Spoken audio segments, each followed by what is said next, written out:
আজকে বিএনপির পক্ষ থেকে তাদের প্রস্তাবগুলো আমাদের দেয়া হয়েছে। এটা লিখিত প্রস্তাব।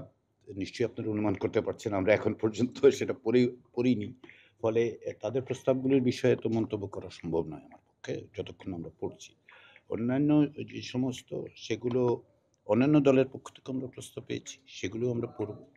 আমাদের দায়িত্ব হচ্ছে যে বিভিন্ন স্টেক হোল্ডারের কাছ থেকে যে সমস্ত প্রস্তাব আমরা পাচ্ছি, সেগুলোর মধ্য থেকে যে প্রস্তাবগুলো সেগুলো নিয়ে আমরা আলাপ আলোচনার মাধ্যমে আমরা কিছু সুপারিশ তৈরি করব। ইতিমধ্যে আপনারা জানেন যে আমাদের একটা ওয়েবসাইটে আমরা মন্তব্য সংগ্রহ করেছি।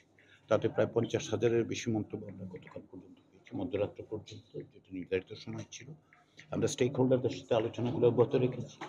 ইতিমধ্যে আরো কয়েকটি সংগঠনের সাথে আমরা কথা বলবো এবং কয়েকজন নেতৃস্থানীয় ব্যক্তির সাথে। এর বাইরে যেটা আমরা আগামী সপ্তাহে থেকে অবশ্যই শুরু করব, সেটা হচ্ছে একটা জরিপ।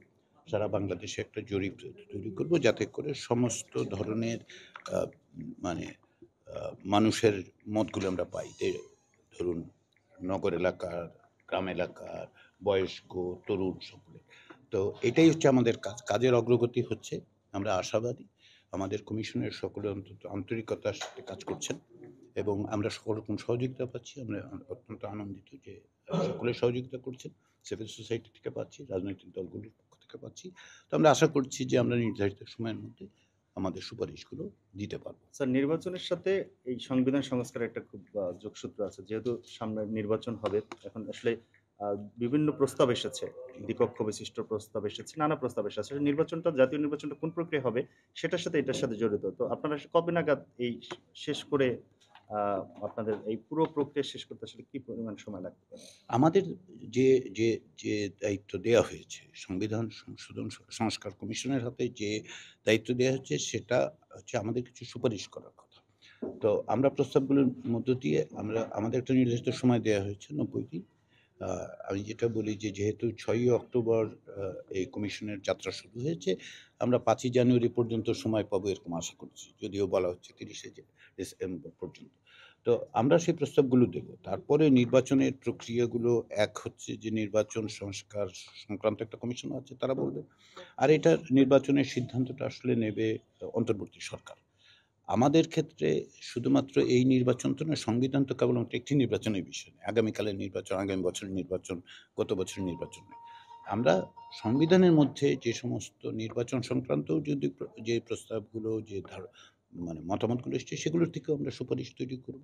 ফলে সুনির্দিষ্ট করে নির্বাচনের বিষয়টা কবে হবে, কি প্রক্রিয়া হবে, সেটা সরকার বলতে পারবে। এবং আ আ আমাদের পক্ষে, বিশেষ করে সংবিধান সংস্কার কমিশনের পক্ষে বলা সম্ভব নয় এটা।